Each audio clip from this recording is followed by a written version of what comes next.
ఆశలకి పుర ప్రముఖులకి అలాగే హిందూ బంధువులందరికీ కూడా, హిందూ బంధువులు అనగానే వేరే మతం వారు అనుకుంటారు. దయచేసి హిందూ మతం కాదండి, ధర్మం. ఈరోజు యావత్ ప్రపంచం కూడా మన యొక్క యోగాను అనుసరిస్తుంది.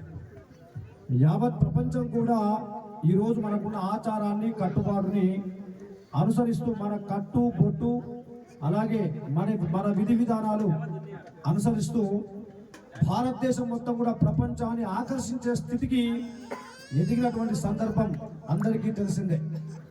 కరోనా తెలిసిన మీకు అందరికీ కూడా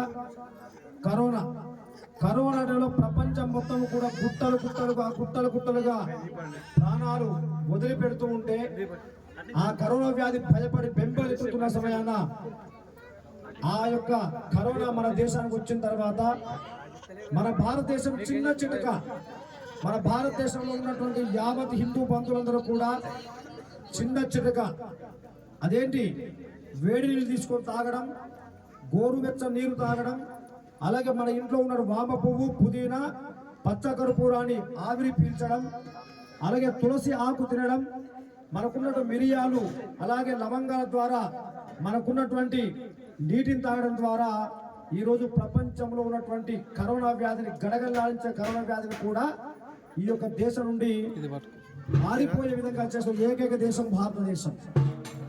అలాగే మనకున్న సంస్కృతి చాలా గొప్పది, మనకున్న ఆచారం చాలా గొప్పది, మనకున్న సంస్కారం చాలా గొప్పది.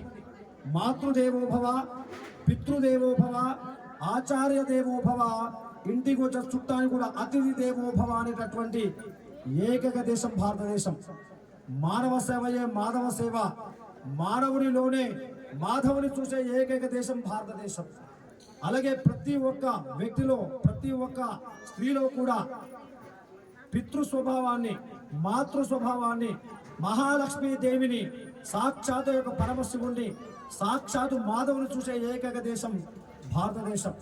అలాగే ఒక చెట్టులోను, ఒక పుట్టలోను, ఒక రాగిలోను, ఒక రప్పలోను, ఒక వాగులోను, ఒక జంతువులోను, ఒక జలజీర చవల్లోను కూడా భారతమాత యొక్క అంశ ద్వారా ఈ యొక్క దేవుణ్ణి, భగవత్ రూపాన్ని చూసే ఏకైక దేశం భారతదేశం. ఇవాళ ఏ దేశానికి వెళ్ళినా కూడా సిస్టర్ అంటే అర్థం లేదు, అంకుల్ అంటే అర్థం లేదు, అలాగే ఆంటీ అన్న అర్థం లేదు. అలాంటి పాశ్చాత్య విధానం ఈరోజు మనకు ఆ రోగం మన భారతదేశానికి వస్తే, మనము కూడా ఆంటీ అంటే ఏదో అందంగా ఉంది, సిస్టర్ అంటే ఏదో అందంగా ఉంది అని చెప్పేసి సిస్టర్, అంకుల్ అనేటటువంటి ఒక కుంచిత భావంతో కూడినటువంటి పదజాలను వాడుకుంటూ ఈరోజు మనకు అమ్మ అన్న 2 అక్షరాలని